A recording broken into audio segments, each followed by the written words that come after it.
Hello, students. Welcome to the Pinnacle online platform. My name is Rohit Marwa, your English educator. As you know that we have launched the SSC GD Constable 2024 book.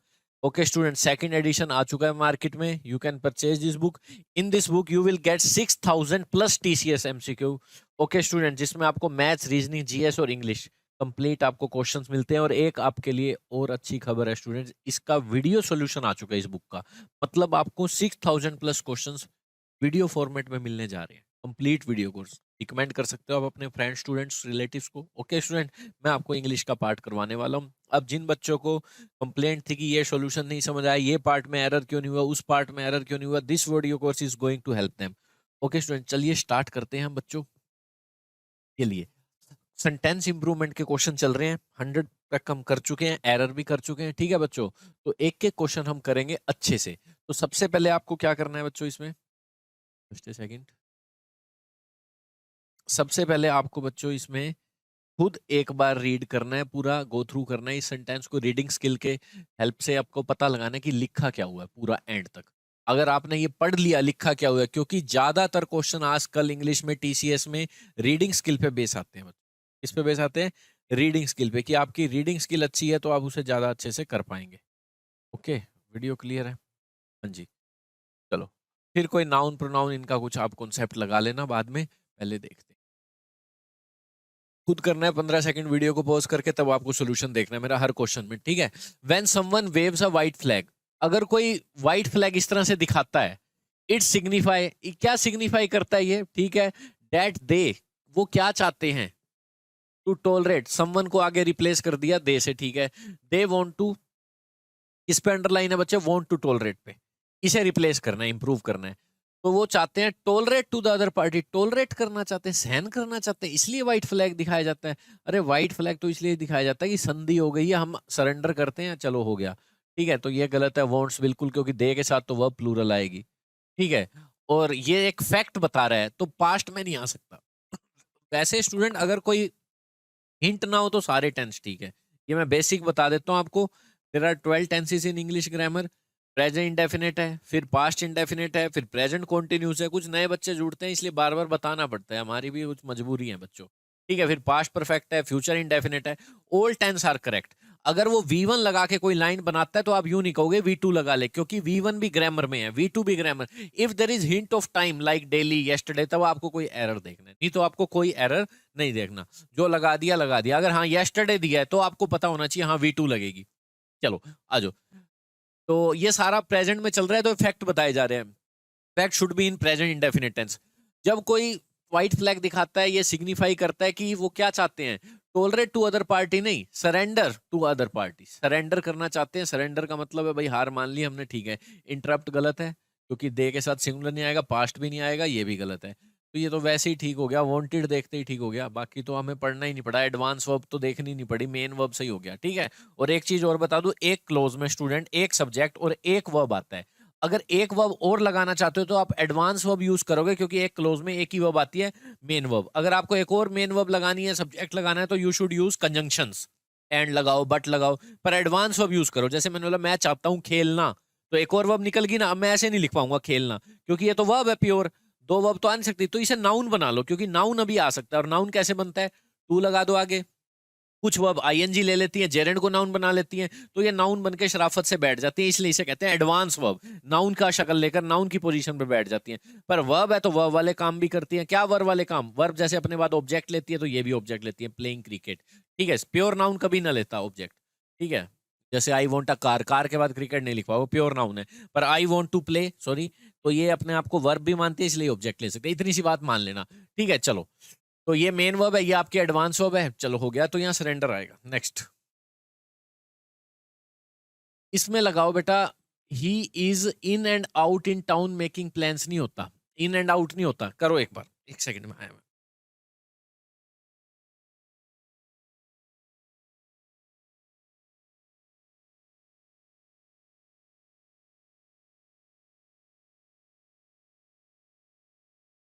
हाँ जी बताओ. He is with and out, east and west, out out and about in town making plans. He is out and about. Out and about का मतलब होता है engage.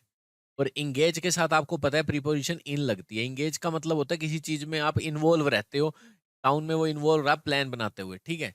तो आपको ये यूज करनी चाहिए स्टूडेंट, ठीक है। ही is out and about is right phrase, इसका मतलब किसी चीज में आप इन्वॉल्व रह रहे हो डे टू डे जो भी एक्टिविटीज में, ये जो the reign of Akbar was लगा दिया, कोई दिक्कत नहीं। If there is no hint old answer correct, पर यहाँ तो हिंट भी है, हिस्ट्री की बात है तो पास्ट आएगा। Was the one glorious periods, ये बिल्कुल गलत स्ट्रक्चर है। Was the one, one of the होता है। जैसे मैं कहूँ ही, ये स्ट्रक्चर सीख लो, ही लिखते हैं और वन ऑफ लिखते हैं। जैसे ये आदमी बाहर निकाल लिया हमने कई सारे डायरेक्टर्स में से, he is one of the best directors, ये लाइन यूज होती है एग्जैक्ट। वन ऑफ लिखते हैं, फिर द डिटर्मिनर लगाते हैं, फिर नाउन को प्लूरल लिखते हैं। प्लूरल लिखना बहुत जरूरी है वन ऑफ के बाद, क्योंकि प्रीपोजिशन वैसे यूं नहीं कहती स्टूडेंट की सिंगुलर आएगा या प्लूरल आएगा, बस नाउन आएगा। बट कुछ प्रीपोजिशन कहती हैं हमारा मतलब तो सीख लो, में से है, सिलेक्शन है, और सिलेक्शन कभी एक में से नहीं होता। क्या ये जो आदमी है एक ही डायरेक्टर में से निकल कर बाहर आ गया? कईयों में से निकल कर आया है। तो जो अशोक अकबर का सॉरी शासन था, वो जितने भी कई पीरियड्स थे, कई पीरियड्स, कभी मौर्य का आया, कभी किसका आया, ठीक है। तो उनमें से इसका भी एक अच्छा ग्लोरियस पीरियड था। तो इसका स्ट्रक्चर ऐसा होना चाहिए student, was one of the glorious periods. Noun जरूर प्लूरल लिखना हमेशा, क्योंकि बेटा कईयों में से निकल कर आता है। जैसे वन ऑफ, ये जो वन निकल के आया है ना, एक स्टूडेंट में से नहीं निकल के आएगा कभी। आप सिलेक्शन यूं कह सकते हो कि एक ही जना है, हम इसी में से जिताते हैं किसी को। अरे कम से कम 2 3 4 लोग चाहिए, तो ऑफ के बाद में से सेंस होती है, नाउन प्लूरल आता है, ठीक है स्टूडेंट्स। तो आपका आंसर क्या है यहाँ पे, कौन सा लगाओगे?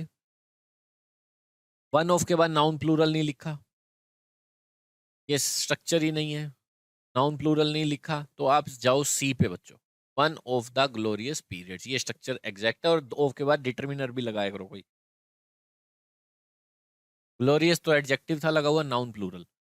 If you not ready with the song it is better to let them know, कह रहे हैं अगर तुम क्या कहते हैं रेडी नहीं हो इस गाने के साथ, ये अच्छा रहेगा कि जाने दो। और आपको पता है इफ के साथ प्रेजेंट इंडेफिनिट टेंस लगता है, आगे फ्यूचर की सेंस आती है, तो 2v1 एक तरह से फ्यूचर की सेंस ही है। आपने कंडीशनल फर्स्ट कंडीशन पढ़ी होगी, अगर मैं पढ़ता हूं तो पास हो जाऊंगा, तो यहाँ हम प्रेजेंट इंडेफिनिट लगाते हैं और वहां कुछ फ्यूचर बताते हैं, आई विल पास। और फ्यूचर सिर्फ इससे नहीं बताया जाता, विल वी1, 2+v1 एक एडवांस वर्ब है, ये भी फ्यूचर में ले जाती है। इंपेरेटिव सेंटेंस होते हैं, गेट बंद कर दो, v1 लगा के बनाए जाते हैं, तो ये भी फ्यूचर में ही बंद होएगा, ठीक है। बस ये v1 दिख रही है, प्रेजेंट डेफिनेट टेंस नहीं है ये, ठीक है। तो ये इफ के साथ इनडेफिनेट टेंस लगता है।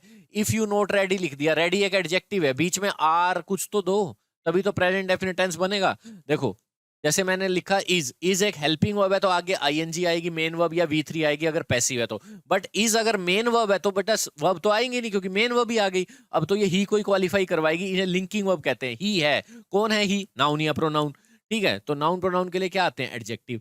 तो यू के बीच में आर तो लगाओ, फिर रेडी लिखो, अब देख लो किस ऑप्शन में है। ये भी सही है पर पास्ट है, पर ये पास्ट नहीं, आगे फर्स्ट कंडीशन जाएगी, वर लगाते हैं तो आगे फिर कुड वगैरह आता है, ठीक है। या वुड, वर नोट रेडी नहीं, आर नोट रेडी बिल्कुल सही है। ये बिल्कुल कोई स्ट्रक्चर ही नहीं है, प्रेजेंट डेफिनेट टेंस यही है, आगे फ्यूचर दिया यू है, 2v1 फर्स्ट कंडीशन के अकॉर्डिंग है ये। नेक्स्ट, हाँ जी। When we went to the cinema the film, जब भी ऑलरेडी लगे ना तो स्टूडेंट्स परफेक्ट टेंस लगाने की कोशिश किया करो, चाहे प्रेजेंट परफेक्ट चाहे पास्ट परफेक्ट, ठीक है। हाँ, और अब ये सारा पास्ट में चल रहा है तो पास्ट परफेक्ट। आपने हमेशा दो बातें सुनी होगी कभी भी पास्ट की। देखो अगर आप एक बात कोई पास्ट की करते हो, जैसे मेरा मोबाइल गुम हो गया था, आई लॉस्ट माई मोबाइल, हो गया, एक बात कर ली। और अलग अलग कितनी भी बातें कर लो, आप V2 लगाओगे, आई सॉ हर, मैंने उसको देखा था। पर अगर आपको दोनों को रिलेट करवाना है ना, बिफोर आफ्टर या कुछ लगा के ऑलरेडी, कि उसे देखने से पहले ही मेरा मोबाइल गुम हो गया था, तो ये तो दोनों बातें पास्ट की हैं, पर एक दूसरे से आगे पीछे ऐसे लड़ाई कर रही हैं। लो, ये आपकी प्रेजेंट की अभी की लाइन है लाइफ की। ऐसे आप पीछे जाओ अपनी जिंदगी में, ऐसे जाओ जाओ पीछे, तो आप ऐसे देखोगे आपने 12th की, फिर और पीछे जाओ आपने 10th की, तो आप मुझे यूं बताओ क्या बोलोगे? 10th को आप बोलोगे हैड V3 और 12th को बोलोगे V2, क्योंकि ये हैड V3 का होता है पास्ट परफेक्ट, इसे बोलते हैं पास्ट का भी पास्ट। 12th करने से पहले मैं 10th कर चुका था। पेशेंट और मरीज की कहानी सुन लो, डॉक्टर बाद में आया था, उससे पहले ही पेशेंट मर चुका था, तो पेशेंट को मिलेगी हैड V3। जो काम पहले ही हो चुका होता है उसे हैड V3 मिलते हैं। तो हैड V3 कब लिखते हैं? जब दो बातें रिलेट करवाएं। एक ही बात करनी है तो V2 लगाया करो। अब यहाँ दो बातें हैं, जब हम सिनेमा गए थे फिल्म ऑलरेडी स्टार्ट हो चुकी थी, तो पहले फिल्म स्टार्ट हो चुकी थी। और ऑलरेडी एक ऐसा वर्ड है बेटा नोट की तरह, हेल्पिंग और मेन के बीच में लगता है, ठीक है, एडवर्ब होता है ये भी, हैड स्टार्टेड, तो आप यहाँ पे लगाओगे ये आंसर। ठीक है, दो बातें पास्ट की देख लिया करो, एक आधी V2 हो तो हैड V3 जरूर लगाया करो। ठीक है, बिफोर आफ्टर से हिंट मिल जाता है, या फिर बिफोर आफ्टर ना हो तब भी मिल जाता है। इसी तरह के पैट सेंटेंस होते हैं, मूवी स्टार्ट हो चुकी थी, ट्रेन जा चुकी थी, पेशेंट मर चुका था, इस तरह के सेंटेंस। ठीक है, चलिए ये करिए।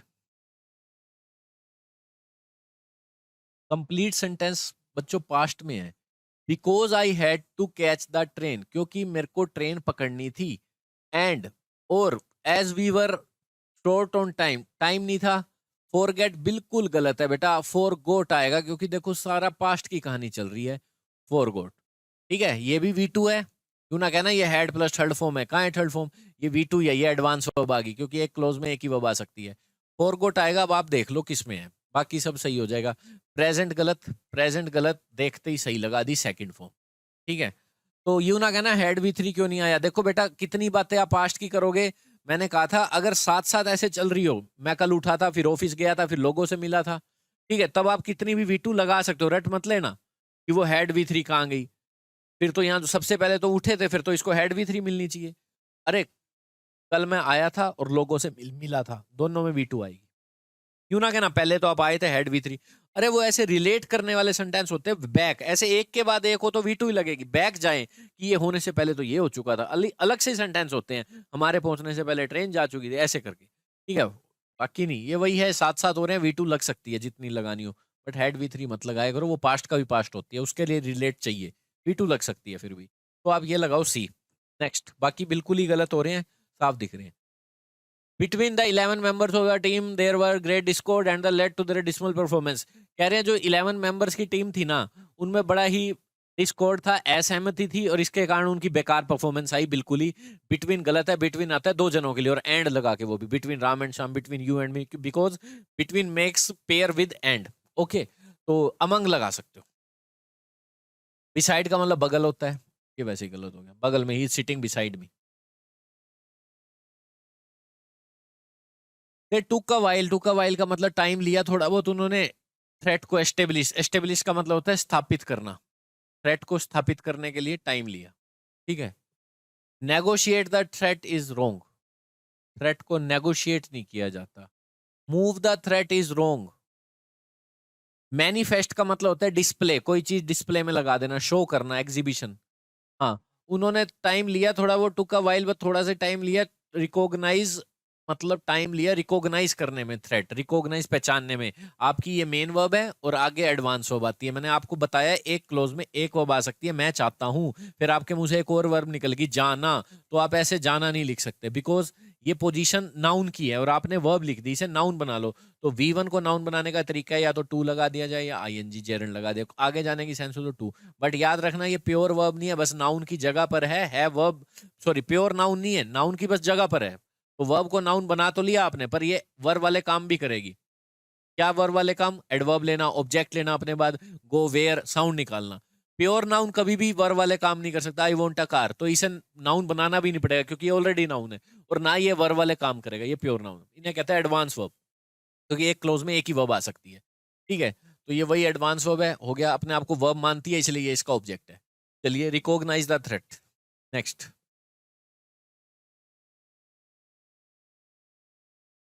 ये करिए।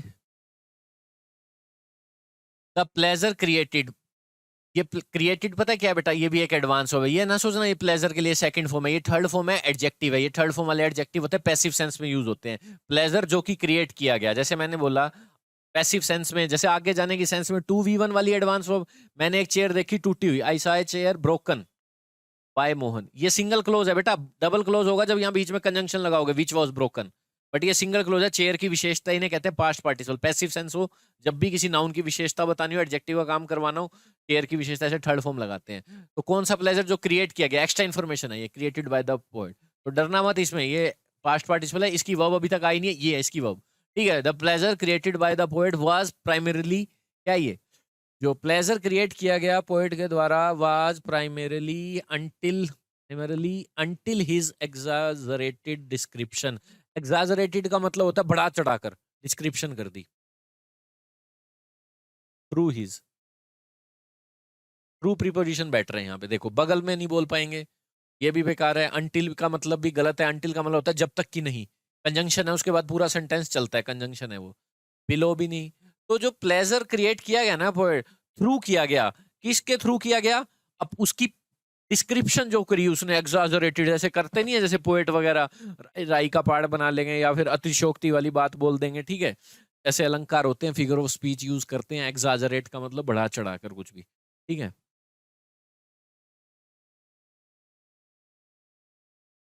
तो ये आपका हो गया। थ्रू का मतलब क्या है, थ्रू मीडियम के लिए यूज होता है, ठीक है, कि गोट the news through his friend, the thief escape through the window, तो ये किस लिए यूज होता है, थ्रू मीडियम बताने के लिए। तो उसने ये जो क्या कहते हैं प्लेजर क्रिएट किया ना, प्लेजर, ये अपनी किसके थ्रू किया, अपनी डिस्क्रिप्शन करी, थ्रू अपनी थ्रू हिज डिस्क्रिप्शन, कैसी डिस्क्रिप्शन, एग्जैजरेटेड, ये एक एडजेक्टिव का काम कर रहा है। नेक्स्ट करिए। मैनी पीपल, ठीक है, across the globe is preposition का ऑब्जेक्ट है, मतलब एक्स्ट्रा इन्फॉर्मेशन है, तो ये सब्जेक्ट ये है, पीपल के लिए हैव ही आएगा, मैं कई बार बता चुका हूँ, ये तो बिल्कुल गलत कर देना, ठीक है। तो ये कितनी बार हम कर चुके हैं बच्चों, कितनी सेंटेंस को कितना भी लंबा खींच लें प्रीपोजिशन लगा के, तो ये दोनों सब्जेक्ट नहीं हो सकते, सब्जेक्ट एक ही होगा।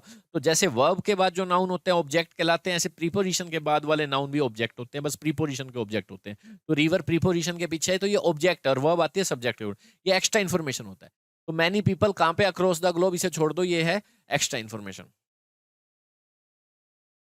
ग्लोब के उस पार या जो भी है, एक पार से दूसरे पार, many have been affected by the vending, across the globe का मतलब इस एक सिरे से दूसरे सिरे तक जाना, from one place to another, ये भी होता है अक्रॉस का मतलब।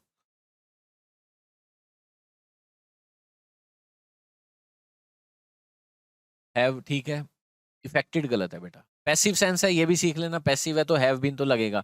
अच्छा बेटा, पैसिव और एक्टिव और थोड़ा सा बता देता हूँ, कोई दिक्कत नहीं है। अगर सेंटेंस एक्टिव से पैसिव सब बना लेते हैं, पता होता है प्रेजेंट परफेक्ट का पैसिव बनाओ, तो जो प्रेजेंट परफेक्ट का एक्टिव होता है, तो पैसिव जो बनता है वो भी प्रेजेंट परफेक्ट ही होता है, टेंस नहीं बदलता एक्टिव से पैसिव, कुछ भी नहीं बदलता, बट डूअर रिसीवर की पोजीशन चेंज हो जाती है।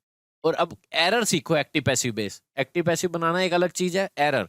अगर सेंटेंस एक्टिव सेंस का है तो फॉर्मूला भी आप किसका लगाओगे, फॉर्मूला एक्टिव का।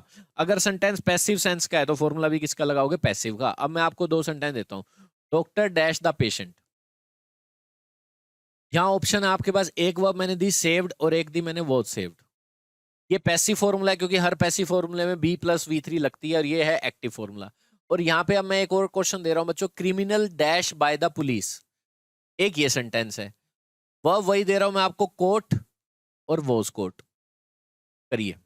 हाँ, तो बिल्कुल इजी है सेंटेंस बच्चों। अगर किसी सेंटेंस को एक्टिव बोलना है तो उसमें जो आगे है ना, वर्ब को देखना है, और ये आगे जो नाउन पड़ा है उसको देखना है, या प्रोनाउन, ठीक है। इस वर्ब का ये अगर डूअर है तो फॉर्मूला एक्टिव का, बट जो वर्ब यहाँ फिल करनी है उसका ये डूअर नहीं है, रिसीवर है, मतलब वर्ब को रिसीव कर रहा है, तो ये पैसिव है सेंटेंस, तो फॉर्मूला भी पैसिव का, ठीक है। अब आपको पता है डॉक्टर ही बचा रहा है, तो डॉक्टर को नहीं बचाया गया, तो डॉक्टर बचा रहा है मतलब डूअर है, एक्टिव है, तो फॉर्मूला भी एक्टिव का, ये एक्टिव फॉर्मूला होता है पास्ट इंडेफिनिट का, ये पैसिव होता है पास्ट इंडेफिनिट का।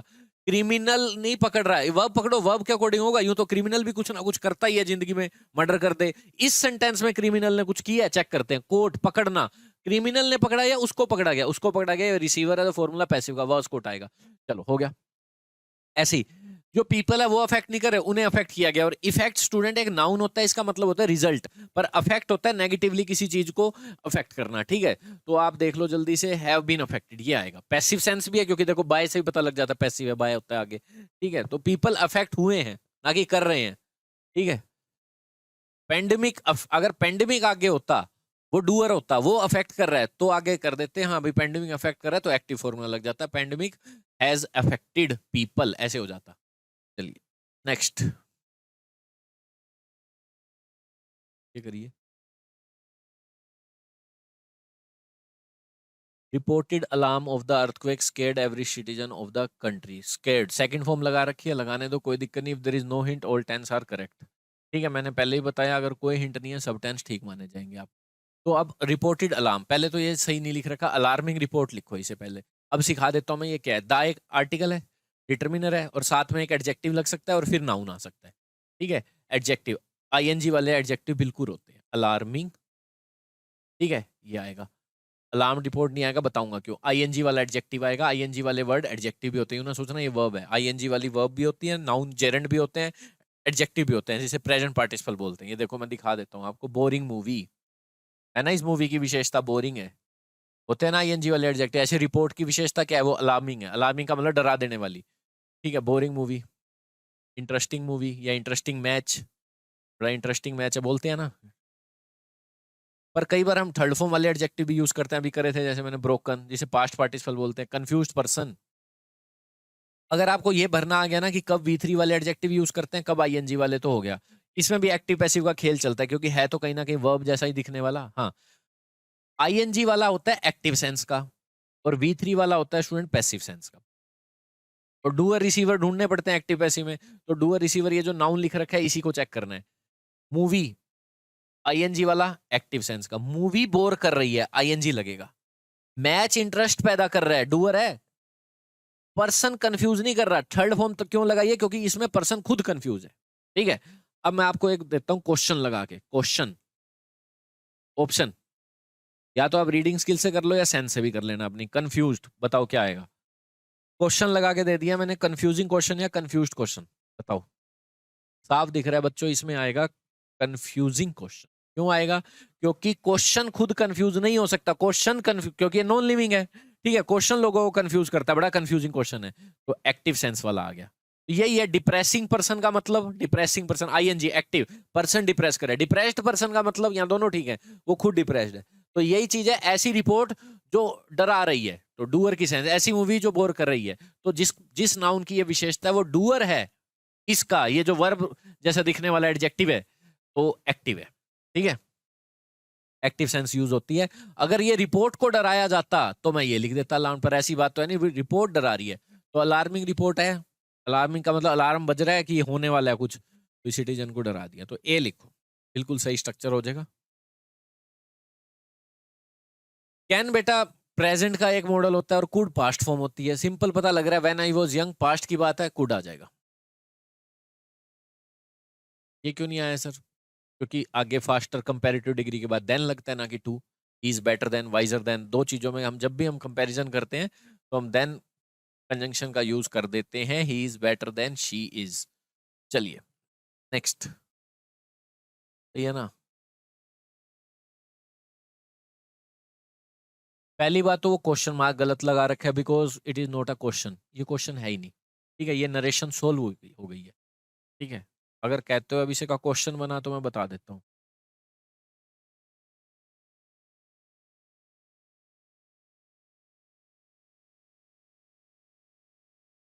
हाँ जी, क्या लिख रखा है देखो, the teacher said to me, question बना देते हैं हम इसका।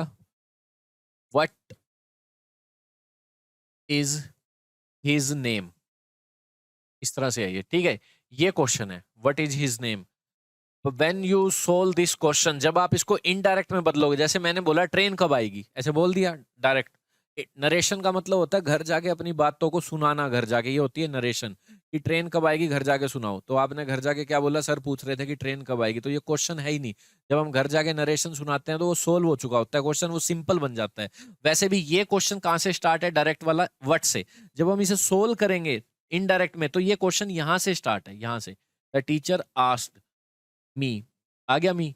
और यहाँ जो आप ये वट लिखोगे ना, ये वट अब बन गया कंजंक्शन, बन गया कंजंक्शन। और कंजंक्शन के बाद आता है सब्जेक्ट, ठीक है, ना कि हेल्पिंग वर्ब। तो यहाँ पे हिज आता है, फिर नेम आता है, और हेल्पिंग वर्ब वापस आगे आ जाती है, और मेन क्लोज पास्ट में है तो वॉज, ऐसे हो जाता है। और भी कोई एग्जाम्पल आप ढूंढ लो, जैसे इज ही प्लेइंग है, इज ही प्लेइंग, ठीक है। जब आप इसे नरेशन में सोल्व करोगे, he asked me, he asked me, if लगाओगे जोड़ने के लिए, तो ये ही वॉज प्लेइंग हो जाएगा, ये वापस सोल्व हो जाएगा, क्योंकि इफ कंजंक्शन है, कंजंक्शन के बाद सब्जेक्ट आता है, ये क्वेश्चन रहेगा ही नहीं। तो यही है, ये क्वेश्चन है ही नहीं। आपको पता है क्वेश्चन तो हेल्पिंग वर्ब या WH से स्टार्ट होते हैं, ये किससे स्टार्ट है, टीचर से स्टार्ट है। और टीचर से स्टार्ट है तो ये क्वेश्चन है ही नहीं बच्चों। The teacher asked me to tell him what, what आ गया, क्वेश्चन नहीं है, तो ये हेल्पिंग वर्ब सब्जेक्ट के बाद आएगी, और सब्जेक्ट ये है, ठीक है। और व्हाट कॉम्प्लीमेंट है, जैसे मैं आपको बताऊं, what is his name, question है तो ऐसे लिखेंगे, पर सोल्व करेंगे तो ऐसे नहीं लिखेंगे। देखो हिज नेम इज दिस, ये व्हाट इधर आ जाए, कॉम्प्लीमेंट है ये, ठीक है। तो इज हेल्पिंग वर्ब सब्जेक्ट से पहले कब आती है? जब क्वेश्चन हो। क्वेश्चन नहीं है तो वापस वहीं चली जाती है। तो हिज नेम वॉज क्यों हुआ? Because main close is in past. तो आपका आंसर है ये वाला। ठीक है, जैसे हु इज ही, ये क्वेश्चन है और जब इसे सोल्व करोगे तो ही वॉज बन जाएगा। ठीक है, क्योंकि ये क्वेश्चन है तो हेल्पिंग वर्ब आ गया, नहीं तो वापिस वहां आ जाएगी जब क्वेश्चन नहीं होगा। ये करिए। Slow and steady wins the race, ये आपने सुना होगा बचपन में। स्लो एंड स्टडी, कछुए और खरगोश की कहानी। स्लो एंड स्टडी, ये बेशक से एंड लगा हुआ है बच्चों, बट ये सिंगल सब्जेक्ट है, कंपाउंड सब्जेक्ट कहते हैं इनको। स्लो एंड स्टडी इकट्ठा बोला जाता है। Bread and butter, rice and करी, इस तरह के कंपाउंड सब्जेक्ट होते हैं। ये एंड आपको पागल बनाता है। राम एंड शाम की तरह नहीं है ये दो अलग अलग वर्ड, एक ही सिंगल वर्ड है। तो ये विंस बिल्कुल सही है, SCIS लगेगा इसमें। Slow and steady wins the race. ठीक है, ये सिंगल सब्जेक्ट है, एक ही है, बस एंड के साथ लगा हुआ है, कंपाउंड सब्जेक्ट है। नेक्स्ट करिए। हाँ जी, क्या है ये? Land with unoccupied possession is, क्या बताना है इसमें? देखो, लैंड विद अनऑक्यूपाइड पोजेशन, जो कह रहे हैं जो ऐसी लैंड होती है ना, जमीन अनऑक्यूपाइड, जिसपे किसी का ऑक्यूपाइड नहीं है, जहां लोग नहीं रहते। पोजेशन का मतलब हक। ऐसा दिखा प्रिटेंड किया जाता है कि वो ज्यादा वैल्यूएबल है।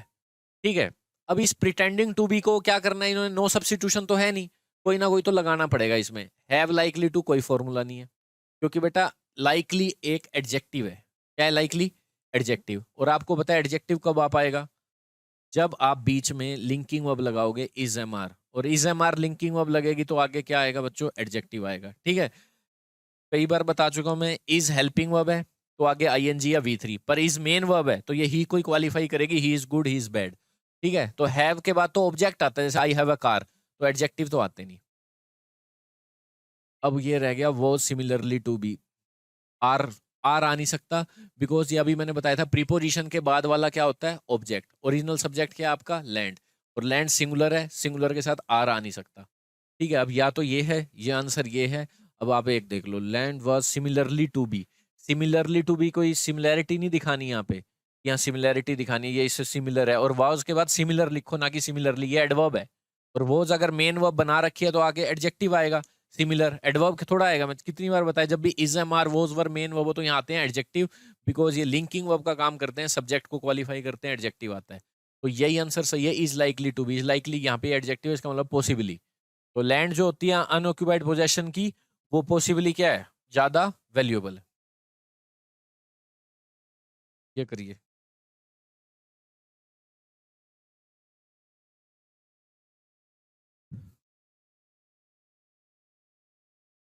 सम पैसेंजर्स प्लूरल है, मिस प्लेस सेकंड फॉर्म लगी हुई है, ऑल आर करेक्ट मैंने कितनी बार कहा है? अगर एग्जामिनर आई प्लेड दे दे, यूं ना कहना प्ले लगा दो, आप ऐसे कह ही नहीं सकते प्ले लगा दो। प्लेड भी तो वर्ब है। अगर हिंट हो टाइम का, डेली, यस्टरडे, तब छेड़ना।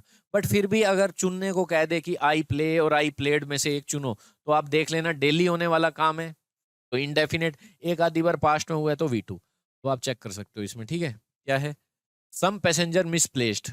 लगेज एक अनकाउंटेबल नाउन है, लाइक फर्नीचर। इंफॉर्मेशन एक एब्स्ट्रैक्ट वर्ड है, इसे नहीं गिन सकते, लगेज आएगा, अनकाउंटेबल नाउन की लिस्ट में है ये।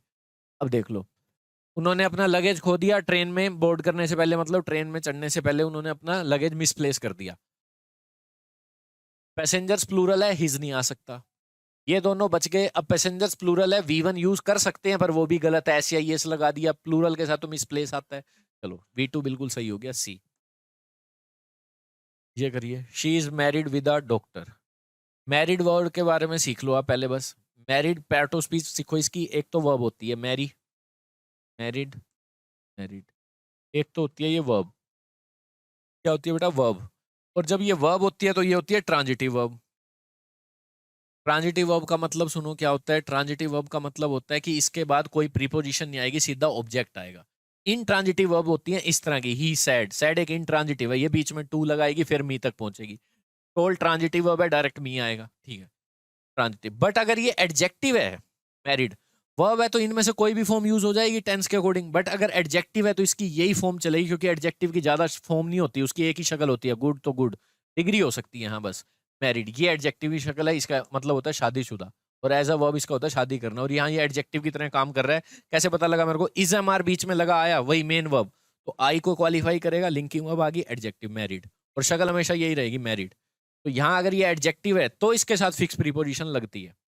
क्यों लगती है? क्योंकि आपको पता होना चाहिए आई एम गिल्टी या ही इज गिल्टी, कोई भी अगर आप एडजेक्टिव लगाते हो तो यहाँ फिक्स प्रीपोजिशन लगानी पड़ती है, ठीक है, ऑफ मर्डर। जब भी ये इस तरह से इसकी विशेषता बताती है लिंकिंग ऑफ लगा के, और आप नाउन लगाना चाहते हो एक अलग, तो आपको लगानी पड़ती है प्रीपोजिशन फिक्स। गिल्टी के साथ ऑफ लगी, किसी और वर्ड के साथ कोई और लगी, ब्लाइंड के साथ इन लगी। तो मैरिड के साथ जो फिक्स प्रीपोजिशन है वो है to.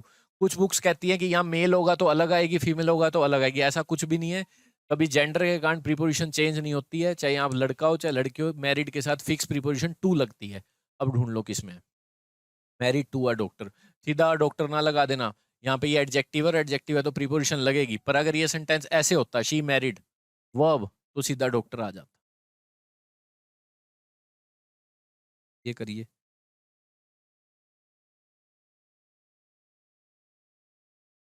I am been working here, कोई फॉर्मूला नहीं है। फोर लिख रखा है पीछे, फोर और सिंस लगाओ तो आपको पता है इतना काम कंप्लीट हो चुका है। 10 ईयर्स का तो कंप्लीट हो चुका है, और 10 ईयर्स का कंप्लीट हो गया है तो आपको पता है परफेक्ट टेंस लगता है कंप्लीशन दिखाने के लिए, और करना है तो आईएनजी लगा दो। तो ऐसे केस में लगता है सिर्फ कॉन्टिन्यूस भी नहीं, परफेक्ट कॉन्टिन्यूस, ठीक है। तो क्या आएगा यहाँ पे? I have been working here, ये भी गलत, ये गलत, हैविंग गलत, ये कोई फॉर्मूला नहीं है, ठीक है, ये भी कोई फॉर्मूला नहीं है, वॉज बीन भी नहीं है, हैव बीन वर्किंग सीधा ही हो रहे हैं, कोई फॉर्मूला ही नहीं है। टेंस अगर आपको 12 टेंस के फॉर्मूले याद हैं, कोई है ही नहीं है। ये करो। One must not only have the ability to read voraciously but have the necessary training in comprehending and remembering all the relevant details. One must, one मतलब किसी के लिए भी कह दिया, हर एक के पास ना केवल एबिलिटी होनी चाहिए, वोरेशियसली का मतलब बहुत ज्यादा रीड करने की, और चाहिए इस तरह से greediness, but have the necessary training भी होनी चाहिए समझने में, कॉम्प्रीहेंड का मतलब समझने में और याद करने में सारी डिटेल्स, ठीक है। तो ये कह रहे हैं not only have the ability but have the necessary training. क्या करें, क्या रिप्लेस करें? देखो ये गलत, अगर आगे नॉट ओनली के बाद हैव है तो बट आल्सो के बाद हैड नहीं आ सकता। बट नहीं होता, नॉट ओनली का पेयर बट आल्सो से होता है। चलो इतना कर लो बस, ठीक है। जैसे ईदर का पेयर किससे है? और के साथ। नीदर का पेयर किससे है? नोर के साथ। ऐसे ही अगर आपको दो बातें ज्वाइन करनी है, नोट ओनली कोऑर्डिनेट कंजंक्शन होती है तो बट आल्सो। और ये याद रखना, नोट ओनली के बाद अगर नाउन है तो बट आल्सो के बाद भी नाउन आएगा, अगर इसके बाद वर्ब है तो इसके बाद भी वर्ब। आप यूं नहीं लिख सकते इधर राम और प्ले, ऐसे नहीं कर सकते। या तो यूं बोलो इधर रीड और प्ले, इधर राम और शाम, नाउन है तो नाउन, वर्ब है तो वर्ब। तो नॉट ओनली के बाद हैव है तो बट आल्सो के बाद भी हैव आएगा, ठीक है। तो ऐसा कोई ऑप्शन ढूंढ लो। Not only have the ability to read but also had लगा दिया, V2 लगा दिया, हैव V1 है, यहाँ गलत हो गया। ये एबिलिटी फॉर रीडिंग होता है या तो एबिलिटी टू रीड आएगा। फॉर प्रीपोजिशन है, प्रीपोजिशन के बाद नाउन आते हैं, ठीक है, और ये तो वर्ब है, इसको नाउन बनाना पड़ेगा। और प्रीपोजिशन के बाद कभी भी नाउन बनाओगे ना बच्चों, तो मैंने बताया था ना किसी वर्ब को नाउन बनाना तो या तो टू लगा देते हैं आगे, ठीक है, या फिर आईएनजी बना देते हैं। अगर प्रीपोजिशन के बाद ये वाला नाउन यूज करोगे तो ऐसा लगेगा दो प्रीपोजिशन एक साथ आ गई, इसलिए जेरेंड यूज करते हैं हमेशा प्रीपोजिशन के बाद। ये देखो, I am fond of sing, verb दे दी ना, आना क्या था यहाँ? नाउन, इसे नाउन बना लो, सॉरी इसे नाउन बनाओ क्योंकि ये वर्ब है। नाउन कैसे बनाओगे? आईएनजी लगा दो, क्योंकि टू सिंग ना करना, प्रीपोजिशन ऐसा लगा दो साथ आ गई, इसलिए हमेशा जेरेंड बनाते हैं, ठीक है। चलो, या तो फोर के बाद आना था यहाँ पे रीडिंग, फॉर रीडिंग, ये लगाओ, बिल्कुल सही आंसर हो जाएगा। बट ऑल्सो नहीं था इसलिए वो गलत है।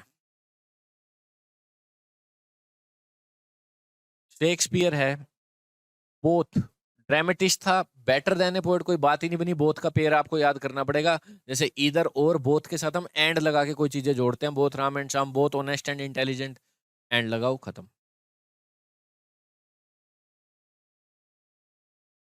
She couldn't get over with Thomas due to his addiction to alcohol.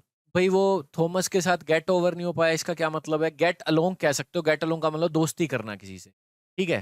She couldn't get along, couldn't को तो आपने यहाँ पे रिप्लेस करना ही नहीं, वो तो सही है, ठीक है। पास्ट की बात कर लो या यूं भी कह सकते हो, फ्यूचर की पॉसिबिलिटी भी बताता है could, you could get good marks. तो इसमें सिंपल लिख रखा है कि वो थॉमस के साथ दोस्ती नहीं निभा सकती क्योंकि वो एडिक्शन है उसमें अल्कोहल का, ठीक है। तो गेट अलोंग इसमें मीनिंग आ सकता है फ्रेंड का, कि दोस्ती, साथ रहना। ये बिल्कुल गलत फ्रेजल वर्ब्स है। फ्रेजल वर्ब क्या होता है? जैसे लुक एक वर्ब है, इसके साथ मैंने एक प्रीपोजिशन लगाई और इसका मतलब बन गया देखभाल करना। लुक एक वर्ब है, इसका मतलब देखना है, इनटू लगाई तो ये एक बन गई फ्रेजल वर्ब, मीनिंग ही चेंज हो गया, इसका मतलब बन गया इंक्वायरी करना। ऐसे गेट अलोंग होता है किसी के साथ रहना।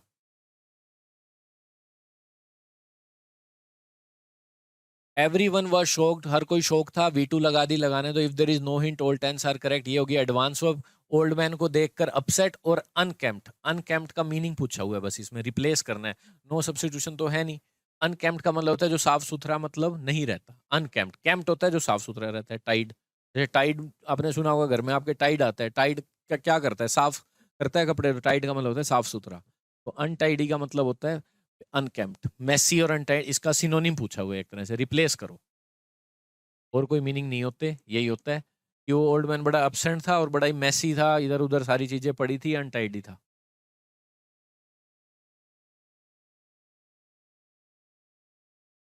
After the teacher choose groups, देखो वैसे तो आफ्टर के बाद आपने बिफोर और आफ्टर वाला कॉन्सेप्ट सीखा होगा, जो मैंने बताया था, दो बातें अगर आप पास्ट की करते हो, डॉक्टर के आने से पहले पेशेंट मर चुका था, तो जो पहले घटना होती है उसको मिलता है हेड V3, जो बाद में होती है उसे मिलता है V2। ठीक है, तो आफ्टर के बाद जो घटना होती है उसके साथ हेड V3 लगता है और इधर V2।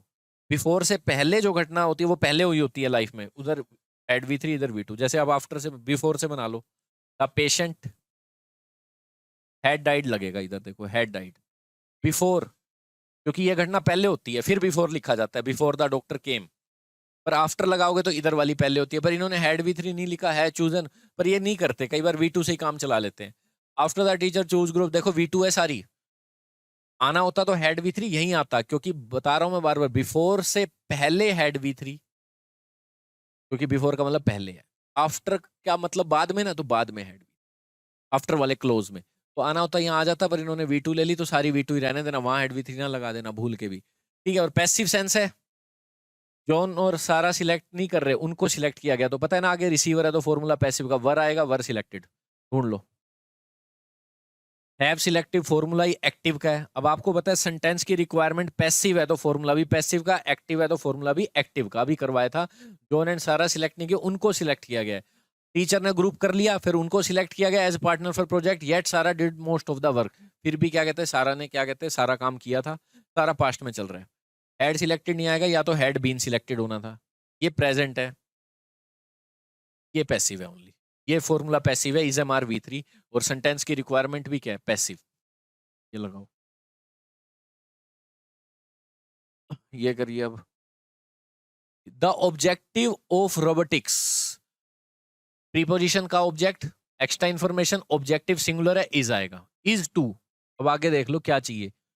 ऑब्जेक्टिव क्या है रोबोटिक्स के, ऑब्जेक्टिव का मतलब एम क्या है रोबोटिक्स का, इंटेरोगेट करना, छानबीन करना, smart machine that can help people in variety of ways. Interrogate नहीं करती, इंटेरोगेट तो पुलिस वाले करते हैं, बता भाई क्यों गया था वहां, क्यों नहीं गया था।